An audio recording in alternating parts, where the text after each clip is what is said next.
दुनिया में बहुत सारी बैंक रॉबरी के केस हुए हैं जब चोर बैंक में दाखिल होते हैं, गन पॉइंट पर लोगों को बंधक बनाते हैं और फिर कई सारा कैश लेकर वहां से निकल जाते हैं। या फिर जब कोई बैंक से पैसे निकालकर बाहर निकलता है तो उसके पैसे लूटने की कोशिश करते हैं। पहले कई बार ये इंसिडेंट हुए हैं और इसमें रिस्क भी ज्यादा होता है, पकड़े जाने के चांस होते हैं, कई क्रिमिनल तक पुलिस पहुंच भी जाती है। लेकिन कुछ क्रिमिनल जिनको लगता है कि जब बैठे बैठे वो किसी दूर मौजूद शख्स को लूट सकते हैं बिना गन पॉइंट पर, बिना चाकू, बिना किसी के पकड़ में आए, तो फिर उनको बैंक जाने की जरूरत क्या है और इसकी प्लानिंग क्यों करना।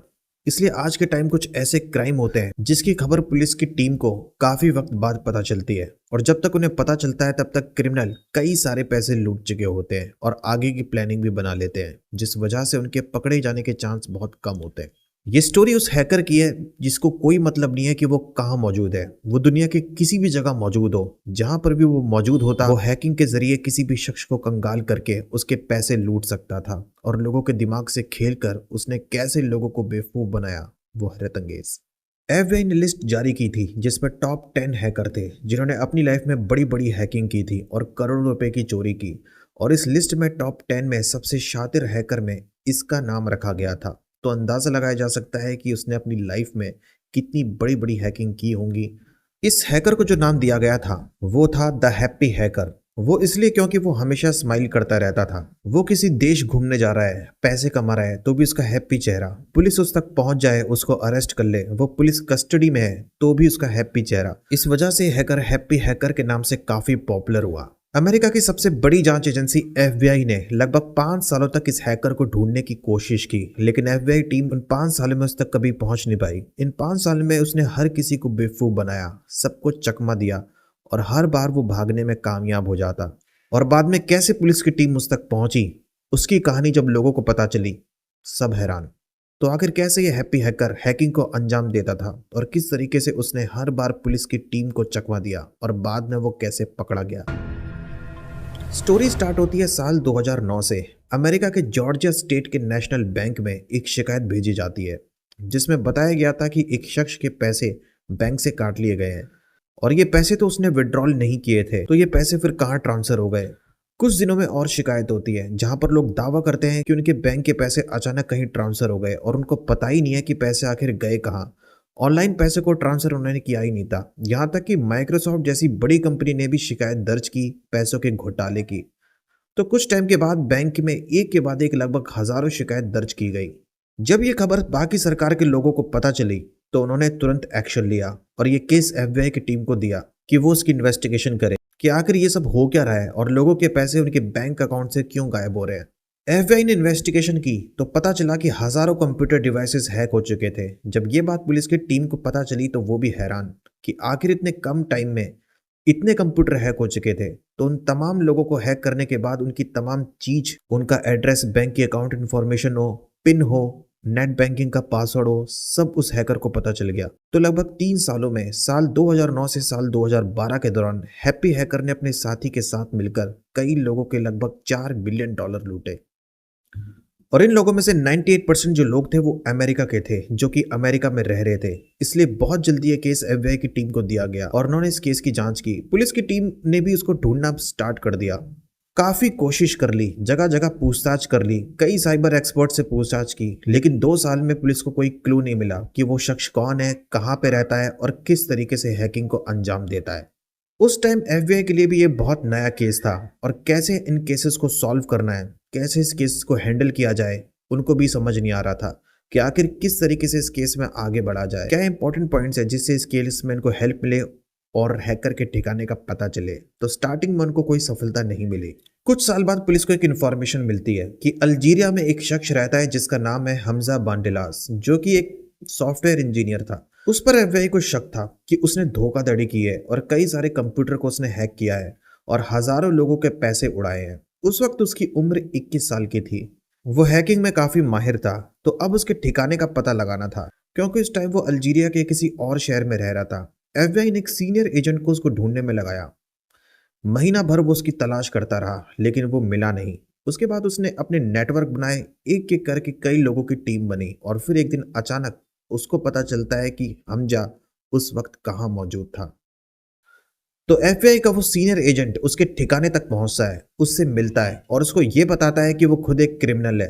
वो भी पहले हैकिंग कर चुका है और लोगों के बैंक अकाउंट से पैसे उड़ा चुका है। और जब उसे पता चला कि हमजा भी हैकिंग करने में काफी माहिर है, उसने हैकिंग से बड़ी बड़ी चोरी को अंजाम दिया है, इसलिए वो उससे मिलने के लिए आया है, क्योंकि वो भी लोगों को चूना लगाना चाहता है और कम टाइम में ज्यादा से ज्यादा उसको भी पैसे कमाने हैं।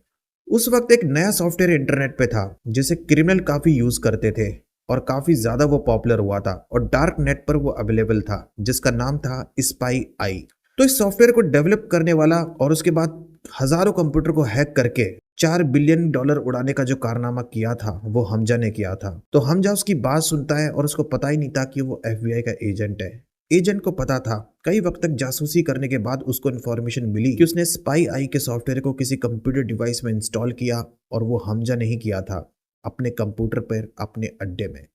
अब क्योंकि उस एजेंट को उसे रंगे हाथ पकड़ना था, तो उसने उससे बात की कि वो भी इस स्पाई आई सॉफ्टवेयर को उससे खरीदना चाहता है। तो हमजा उसकी बात सुनकर उसको सॉफ्टवेयर बेचने के लिए तैयार हो जाता है। अब यूएस एजेंट को भी लगता है कि चलो ऑपरेशन कामयाब हुआ।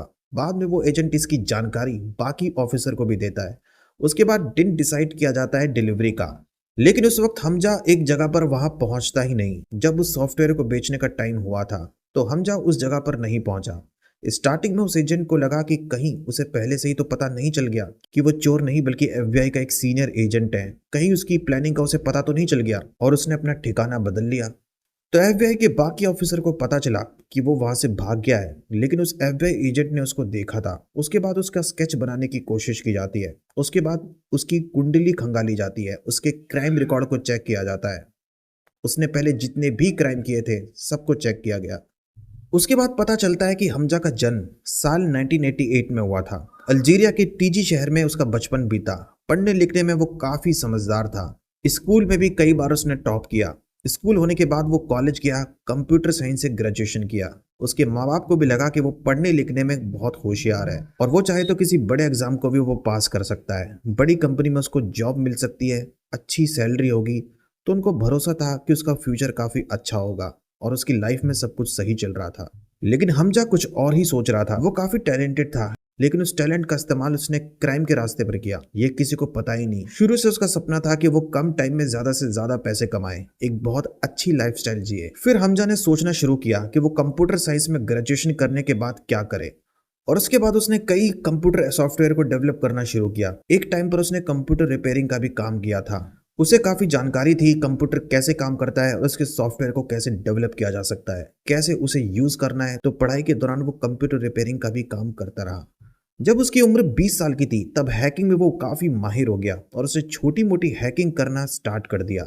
कई सारे पैसे भी उसने चुरा लिए। तब तक उसका कॉन्फिडेंस भी बढ़ गया और उसको लगा कि अब उसको यही करना है। घर बैठे वो किसी भी दूसरे कंप्यूटर को हैक कर लेता और उसके अकाउंट की इंफॉर्मेशन उसके पास होती और उसके पैसे को ट्रांसफर वो कर देता। और उसी टाइम एक और शख्स अलेक्जेंडर, जिसकी उम्र 25 साल थी, जो कि रूस में रहता था, वो भी पहले हैकिंग कर चुका था, हैकिंग में एक्सपर्ट था। उसके बाद हमजा ने स्पाई आई नाम के सॉफ्टवेयर को डेवलप किया और जब अलेक्जेंडर को पता चला कि हमजा भी हैकिंग करता है, हैकिंग में काफी माहिर है, तो उसने उससे कांटेक्ट किया और फिर अलेक्जेंडर को स्पाई आई सॉफ्टवेयर का पता चला और फिर उसने उस सॉफ्टवेयर को और भी ज्यादा बेटर बनाया। उसमें जो कुछ कमियां थी शायद उसको भी ठीक किया, जिससे वो सॉफ्टवेयर और अच्छी तरह से काम करने लगा। तो रशिया और अल्जीरिया के दो शख्स साथ मिलकर एक ऐसा सॉफ्टवेयर बनाते हैं जिससे वो लोगों के कंप्यूटर डिवाइस को हैक कर सके और फिर उसके बाद उन्होंने लोगों के कंप्यूटर में वायरस के थ्रू अपनी एंट्री मारना शुरू की। सबसे पहले वो किसी शख्स को कंप्यूटर में मेल भेजते और जब वो शख्स उस मेल को ओपन करता, स्पाई ऐप में अगर उसने लॉगिन कर दिया, तो उसके बाद उस कंप्यूटर डिवाइस की जितनी भी इंफॉर्मेशन होती वो उस हैकर के पास होती। लॉगिन करने के बाद नेट बैंकिंग का पासवर्ड, सीआरएन नंबर सब उनके पास था और इतनी चालाकी से इन्होंने अकाउंट डिटेल को हैक किया था कि सारी अकाउंट की इंफॉर्मेशन अब उनके पास होती थी।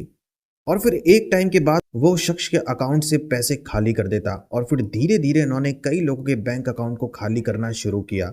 साल 2009 से साल 2012 तक एफबीआई रिपोर्ट के अकॉर्डिंग उन्होंने लगभग $4 बिलियन लोगों के उड़ा दिए।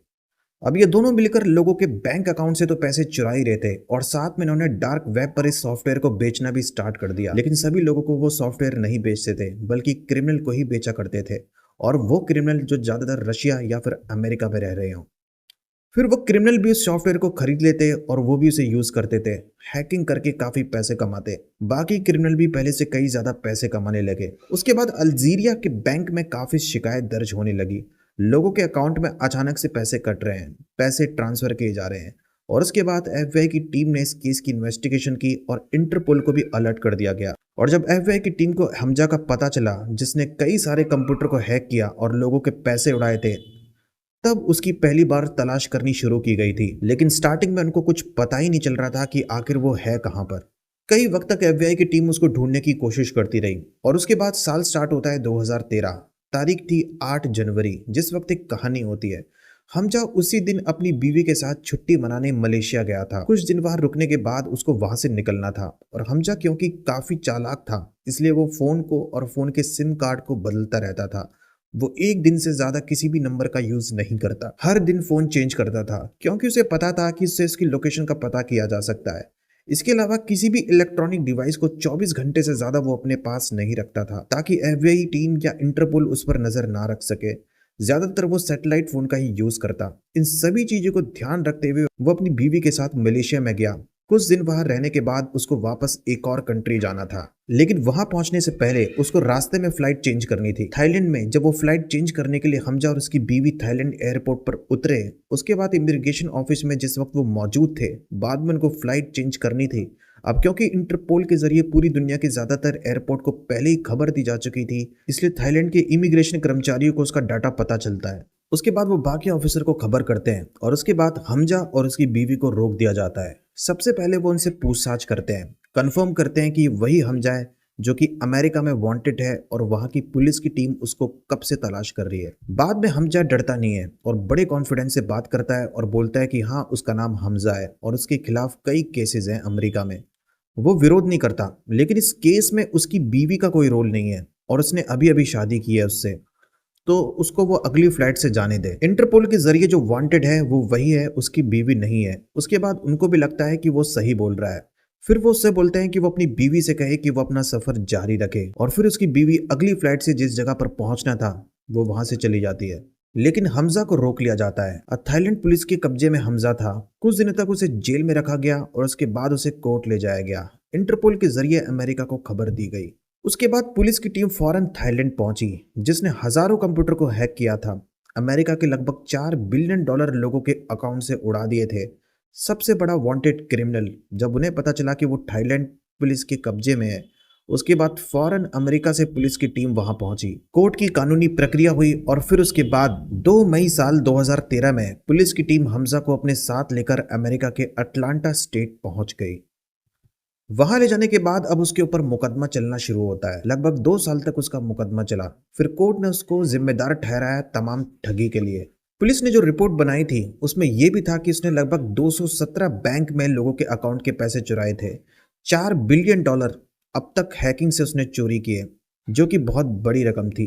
शायद किसी क्रिमिनल ने हैकिंग से इतना पैसे किसी के अकाउंट से नहीं उड़ाए होंगे जितना उसने उड़ाए थे। अब क्योंकि फाइनेंशियल लॉस के लिए, घोटाले के लिए, लोगों का अकाउंट हैक करके पैसे ट्रांसफर करने के लिए इसको बहुत हीनियस क्राइम नहीं माना जाता और इसके लिए मौत की सजा नहीं होती। आमतौर पर ज्यादातर मर्डर को ही बड़ा क्राइम माना जाता है और इसी में उनको डेथ पेनल्टी मिलती है। इसलिए ये सब चीजें हमजा के काम आई। तो साल 2015 में अमेरिका ने हमजा को तमाम क्राइम के लिए जिम्मेदार ठहराया और उसको 15 साल की सजा सुनाई और उसके साथ लगभग $1 मिलियन का जुर्माना लगाया।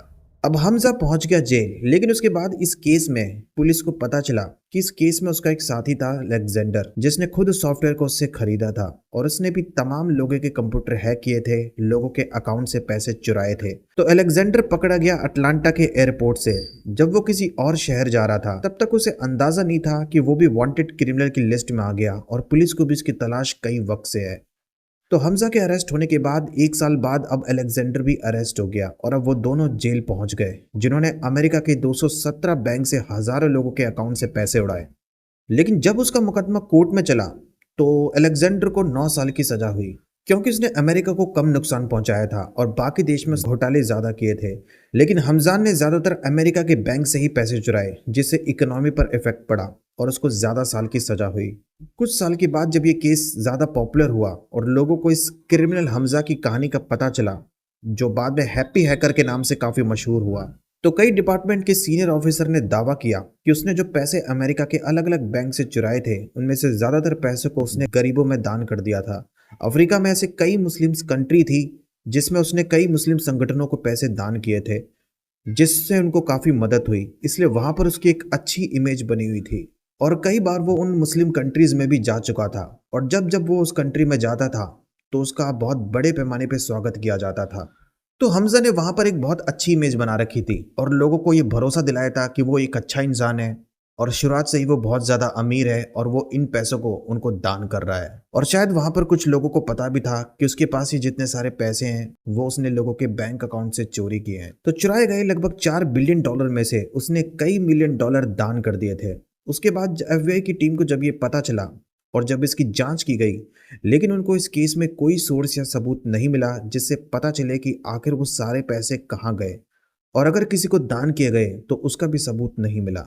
एफबीआई के अकॉर्डिंग ये सब बातें झूठी थी और ऐसा कुछ नहीं था, उसने पैसे दान नहीं किए थे।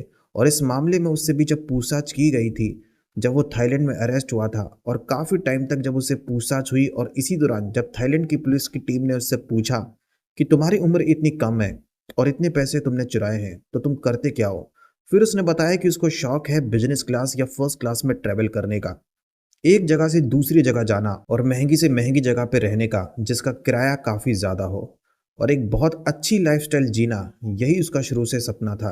और जब जब उसको पैसों की ज़रूरत होती थी या पैसे कम होते थे तो अकाउंट तो उसने ऑलरेडी हैक किया हुआ था, बाद में वो उन पैसे को ट्रांसफ़र कर देता। जब जब उसने हैकिंग करके पैसे चुराए उस दौरान वो लगभग कई कंट्री में घूम चुका था, वहाँ उसने खूब पैसे उड़ाए और खूब अच्छी लाइफस्टाइल जीने की कोशिश की। उस वक्त उसके कुछ दोस्त भी थे और उन दोस्तों को भी काफ़ी अजीब लगता था कि आखिर उसके पास अचानक इतने पैसे कहाँ से गए, क्योंकि उसने जो नौकरी की थी वो भी ज़्यादा टाइम तक नहीं की थी, उसमें भी इतनी ज़्यादा सैलरी नहीं होगी कि अचानक किसी शख्स के पास इतने पैसे हो जाएं कि वो इतनी सारी कंट्री घूम सके और वहाँ कई पैसे उड़ाए। तो उसके कुछ दोस्तों के लिए भी काफ़ी शॉकिंग था। तो जब उससे पूछताछ की गई थी तो पूछताछ के दौरान उसने कभी नहीं बताया कि उसने पैसे दान कर दिए और अफ्रीका के कई कंट्री के मुसलमान संगठनों को उसने पैसे दिए हैं, उसने इस बात से इनकार कर दिया। उसके बाद एफबीआई की भी रिपोर्ट आती है जिसमें था कि हमजा, जिसको लोग बहुत अच्छा इंसान मानते हैं, ऐसा है नहीं, वो एक हैकर है, एक चोर है जिसने कई बिलियन डॉलर चुराए और बाद में उसे 15 साल की सजा हुई। और उसने जितने भी पैसे चुराए थे उनमें $1 भी शायद किसी को दान नहीं किए थे। वो सारी बातें झूठी थी जो कई डिपार्टमेंट के सीनियर लोग पहले दावा कर रहे थे। हालांकि बाद में काफ़ी अफवाह उड़ी थी कि हमजा को फांसी दी जा रही है, और जो लोग नहीं चाहते थे कि उसको फांसी की सज़ा हो उन्होंने प्रोटेस्ट भी किया था। तब बाद में खुद गवर्नमेंट के लोगों को ये कहना पड़ा कि उसको फांसी नहीं दी जा रही, और अमेरिका के कानून के हिसाब से साइबर क्राइम में किसी को डेथ पेनल्टी नहीं दी जा सकती, तो आखिर उसको फांसी कैसे दी जा सकती है। तब जाकर मामला शांत हुआ और लोगों को समझ में आया कि हाँ, वो अभी जेल में है और उसको बाद में फांसी पर नहीं चढ़ाया जाएगा और उसको बाद में फांसी नहीं होगी। तो आज के टाइम हमजा अमेरिका के अटलांटिक स्टेट की जेल में है। 15 साल की उसे सजा हुई थी, 8 साल जेल में रहते हुए इसे हो चुके हैं और साल 2030 तक वो जेल में ही रहने वाला है। सब कुछ सही रहा तो हो सकता है अच्छे व्यवहार के चलते उसे कुछ टाइम पहले ही जेल से रिहा कर दिया जाए। एक बार फेसबुक पर तस्वीर शेयर करते हुए एक यूजर ने कैप्शन में लिखा था कि दुनिया की तारीख में बहुत ही कम ऐसा हुआ है कि किसी के गले में फांसी की रस्सी आने के बाद भी चेहरे पर मुस्कुराहट हो। ये हमजा था जिन्होंने 217 बैंक से हजारों कंप्यूटर हैक करके $4 बिलियन चुराए और अफ्रीका और फलिस्तान के गरीब लोगों में उन पैसों को बांट दिया। लेकिन फिर जब एफबीआई की टीम ने इस पोस्ट की जांच की तो पाया कि ये जितने भी वायरल न्यूज है कि ये जो भी फेसबुक के कैप्शन में लिखा हुआ था वो सब फर्जी है। जिस टाइम हमजा को अरेस्ट किया गया था उस टाइम एक क्रिमिनल था जिसको फांसी की सजा दी गई थी क्योंकि उसने एक सीनियर ऑफिसर का मर्डर कर दिया था। और फिर कुछ लोगों ने कई लोगों को ये भड़काने की कोशिश की कि एक क्रिमिनल वही हमजा है जिसने कई हजारों कंप्यूटर हैक किए थे और पैसे चुराए थे। इसलिए बाद में खुद एफबीआई की टीम और अमेरिका के गवर्नमेंट के कई लोगों ने स्टेटमेंट दिया था कि वो सब बातें झूठी हैं और हमजा सही सलामत जेल में है और उसको फांसी की सजा कभी नहीं होगी और 15 साल जेल में ही वो रहने वाला है और उसके बाद उसको रिहा कर दिया जाएगा। तो ये थी स्टोरी दुनिया के सबसे बड़े हैकर हमजा की, जो काफ़ी टैलेंटेड था, हैकिंग में काफ़ी माहिर था, लेकिन उसने क्राइम के रास्ते में इस हैकिंग का इस्तेमाल किया। अगर वो चाहता तो एफबीआई की टीम और पुलिस डिपार्टमेंट की हेल्प कर सकता था, जो बाकी क्रिमिनल कैसे हैकिंग करते हैं, या उसे किसी बड़ी कंपनी में जॉब मिल सकती थी, वहाँ बहुत अच्छी सैलरी पे वो काम कर सकता था, उसका फ्यूचर अच्छा होता। लेकिन उसका लालच था कि उसे कम टाइम में बहुत ज़्यादा पैसे चाहिए थे। कम टाइम में उसे बहुत अच्छी लाइफस्टाइल जीनी थी, जिस वजह से पैसे तो उसने चुरा लिए, लेकिन ज्यादा दिनों तक वो आजादी की जिंदगी नहीं जी पाया और 5 साल तक FBI की टीम को चकमा देने के बाद आखिरकार पुलिस की टीम उस तक पहुंच गई। तो आपको स्टोरी कैसी लगी कमेंट में बताना, वीडियो को लाइक, चैनल को सब्सक्राइब करना। मिलता हूं मैं आपसे नेक्स्ट वीडियो में।